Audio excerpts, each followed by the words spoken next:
काफी हद तक खास कम होगा। देवकली पहुंचे अखिलेश यादव ने कई मामलों को लेकर सरकार पर साधा जमकर निशाना। 6 जून को पूर्व मुख्यमंत्री अखिलेश यादव का जिले में दौरे का दूसरा दिन है, जहां पूर्व मुख्यमंत्री अखिलेश यादव देवकली स्थित आदर्श जनता कॉलेज पहुंचे, पूर्व विधायक कौशल किशोर की प्रतिमा का अनावरण किया और समाजवादी पार्टी द्वारा आयोजित प्रशिक्षण शिविर में हिस्सा लिया। प्रशिक्षण शिविर में मंच पर समाजवादी पार्टी के पदाधिकारी मौजूद रहे। पूर्व मुख्यमंत्री अखिलेश यादव ने मौजूदा सरकार पर जमकर निशाना साधा। अखिलेश यादव ने सरकार पर निशाना साधते हुए कहा कि किसान दुखी है, जो मदद किसानों को करनी चाहिए, सरकार उनकी उस तरह कोई मदद नहीं कर रही। सरकार ने आय दुगनी करने की बात कही थी, लेकिन आय दुगनी तो नहीं हुई, लेकिन महंगाई दुगनी हो गई। महंगाई के साथ साथ बेरोजगारी भी चरम पर है। जो बड़े बड़े सपने दिखाए गए थे, सभी जुमले साबित हुए हैं। गेहूं खरीद को लेकर अखिलेश यादव ने कहा कि सरकार ने बड़े बड़े उद्योगपतियों को लाइसेंस दिया, जिन्होंने पूरा का पूरा गेहूं खरीद लिया। अगर मुनाफा किसानों को मिलता तो किसान खुशहाल होते। उड़ीसा के बालासोर में हुए रेल हादसे को लेकर अखिलेश यादव ने सरकार पर निशाना साधते हुए कहा कि भारतीय जनता पार्टी अपनी नाकामी को छुपाना चाहती है। ये किसने कहा था कि ट्रेन में कवच है? ट्रेन में जो इंस्ट्रूमेंट लगे थे, आखिरकार वो क्यों फेल हुए? अखिलेश यादव ने कहा कि ट्रेन में कोई कवच नहीं था। भारतीय जनता पार्टी का ये कपट है, ये भ्रष्टाचार का कपट दिखाई दे रहा है। अखिलेश यादव ने पुलिस पर भी जमकर निशाना साधा। अखिलेश यादव ने कहा कि लखीमपुर खीरी एक समय में सपा का गढ़ हुआ करता था और आने वाले चुनाव में दोबारा लखीमपुर खीरी सपा का गढ़ होगा। समाजवादी पार्टी का शिविर चल रहा है और पूरे लखीमपुर के कार्यकर्ता नेता वहाँ बैठ कर के चर्चा कर रहे हैं। पार्टी के वरिष्ठ नेता जानकारी दे रहे हैं कि आने वाले समय में किन चीज़ों से चुनौतियां हैं, किन से मुकाबला करना है। और सवाल वही बुनियादी हैं। किसान दुखी है और किसान को जो मदद मिलनी चाहिए थी, सरकार मदद नहीं दे पाई। सरकार ने कहा हम आय दोगुनी कर देंगे। इधर आय दोगुनी तो नहीं हुई, लेकिन महंगाई दोगुनी हो गई। चरम सीमा पर महंगाई है, चरम सीमा पर बेरोजगारी है। और जो बड़े बड़े सपने दिखाए थे, आज वो ज़मीन पर और जनता के बीच में आज भी वो जुमलों की तरह हैं। मुख्यमंत्री जी कहते हैं कि 100 में केवल 4 बेरोजगार हैं। पलिया में आए, लखीमपुर में घूमें, सरकार के लोग देखें कि आखिरकार कितने बेरोजगार हैं। बिजली महंगी, खाने पीने का सामान महंगा। गेहूं खरीद हुई, लेकिन सरकारी खरीद नहीं हुई। इन्होंने अपने लोगों को लाइसेंस दिया। जो बड़े बड़े पैसे वाले लोग हैं, उद्योगपति हैं, उनके माध्यम से पूरा का पूरा गेहूं खरीद लिया। और गेहूं इसलिए खरीदवा दिया उनको क्योंकि उनको वो मुनाफा देना चाहते हैं। यही मुनाफा अगर किसानों को मिला होता तो किसान खुशहाल होते, यहाँ की अर्थव्यवस्था बेहतर होती। सर, जिस तरीके से उड़ीसा में रेल हादसा हुआ, कहीं ना कहीं उस पर राजनीति खेली जा रही है और हिंदू मुस्लिम की बातें भी सामने है, इस पर क्या कहेंगे? देखिए, भारतीय जनता पार्टी बचना चाहती है, अपनी नाकामी को छिपाना चाहती है।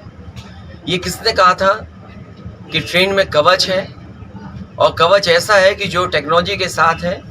अगर ट्रेन पास आएगी, पीछे से आएगी, आगे से आ जाएगी तो पता लग जाएगी। स्टेशन पे जगह जगह उन्होंने इंस्ट्रूमेंट्स लगाए थे, ट्रेन में इंस्ट्रूमेंट्स लगे थे। तो ये जो इलेक्ट्रॉनिक इंस्ट्रूमेंट्स लगे थे, आखिरकार वो क्यों फेल हुए? और अखबारों में तो ये पढ़ने को मिल रहा है कई हजार संख्या में वो इंस्ट्रूमेंट्स या एक साल में फेल हुए हैं। तो अगर इतने बड़े पैमाने पे इंस्ट्रूमेंट्स फेल हो रहे हैं, उनका कवच सिस्टम फेल हो रहा है, तो ये बच नहीं सकते हैं। और मैंने कई बार कहा ये कवच नहीं था, भारतीय जनता पार्टी का ये कपट है ये, और ये भ्रष्टाचार का कपट दिखाई दे रहा है। जो दोषी लोग हैं उनके खिलाफ सरकार को कार्रवाई करनी चाहिए। सर, जिस तरीके से पहलवानों के साथ दुर्व्यवहार हो रहा है, उनके साथ राजनीति खेली जा रही है, इस पर क्या कहेंगे? देखिए, भारतीय जनता पार्टी में जो है वो सब कानून मान रहे हैं, उनसे साफ सुथरा कोई नहीं हो सकता। विपक्षी लोग हैं, उनके लिए बुलडोजर है, झूठे मुकदमे हैं। केवल एक पहलवानों का उदाहरण नहीं, अब तो सुनने में आया कि कोई दिशा ही बदल दी भारतीय जनता पार्टी ने। इधर कहूँगा आपने कन्नौज में, अब तो सुनने में आया कि कोई दिशा ही बदल दी भारतीय जनता पार्टी ने। इधर कहूँगा आपने कन्नौज में देखा होगा, एक सांसद ने चौकी में जाकर के पुलिस की पिटाई कर दी। अब पुलिस बताओ कहाँ बचेगी? बुलडोजर के पीछे छिपेगी क्या?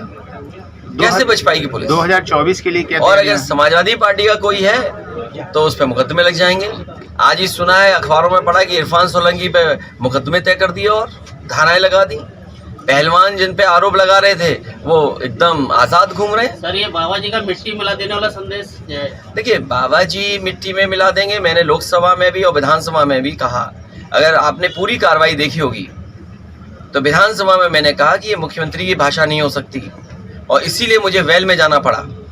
लेकिन विधानसभा के स्पीकर भी मुख्यमंत्री जी के पक्ष में आ गए। तो अगर विधानसभा के स्पीकर मुख्यमंत्री के पक्ष में आ जाएंगे तो विपक्ष के पास क्या है बात करने के लिए। इसीलिए मैं कहता हूं कि इनको हराना जरूरी है। यहाँ का किसान दुखी है, गन्ने का पेमेंट नहीं हो पाया। ये तो दावा करते थे कि हम 14 दिन में गन्ने का पेमेंट कर देंगे और अगर 14 दिन में नहीं कर पाएंगे तो बाकायदा इंटरेस्ट दिया जाएगा किसानों को। मैं पूछना चाहता हूं और यहाँ के किसान जानना चाहते हैं कि कितना अभी गन्ने का बकाया है। सरकार हमेशा भुगतान बताती है कि हमने किसानों को इतने लाख करोड़ का भुगतान किया, लेकिन कभी ये नहीं बताते कि बकाया कितना है। ये बकाया किसानों का पैसा कब दिया जाएगा। क्या यहाँ भी भारतीय जनता पार्टी के लोग चीनी मिल के मालिकों से मिले हुए हैं क्या? सपा 2024 का क्या प्रोग्राम है sir? Samajwadi party Bharatiya Janata party को हराएगी। समाजवादी पार्टी के साथ जो दल हैं हम मिल करके चुनाव लड़ेंगे और जो जनता में नाराजगी और जिस तरह के मुद्दे दिखाई दे रहे हैं, भारतीय जनता पार्टी 80 के 80 सीटें हारेगी। एक तो सर ट्रिपल इंजन की सरकार तो सर आपस में ही लड़ गई क्या इसके?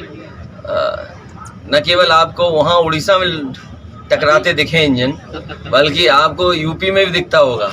सोचिए, हमारे एक डीजीपी कारवाक आए, फिर दूसरे डीजीपी कारवाक आए, अब तीसरे कारवाक डीजीपी आ गए। ये तो एक विभाग दिखाई दे रहा है। ट्रिपल इंजन और हजारों लोगों के जाने और कई ऐसे लोग हैं जो यहाँ से दिल्ली जाना चाहते थे, ये अपना एक्सटेंशन चाहते थे। ये इंजन चारों तरफ से टकरा रहे हैं। यहाँ पर विधायक लोगों का अलग इंजन चल रहा है, डीएम साहब का अलग इंजन चल रहा है, सरकार का अलग इंजन चल रहा है, मंत्रियों का अलग इंजन चल रहा है। आप पता करवा लीजिए आप। और मुझे तो ये लगता है कि मुख्यमंत्री भी कहरबाग हैं। मुख्यमंत्री जी तो कह रहे हैं ट्रिपल इंजन के साथ विकास कर रही है। याद रखना, 24 का परिणाम बताएगा कि कहाँ सरकार बचेगी, कहाँ गिरेगी। तो ये थी अब तक की खास खबरें। देश और दुनिया से जुड़ी तमाम खबरों के लिए जुड़े रहिए जनहित पावर न्यूज पर।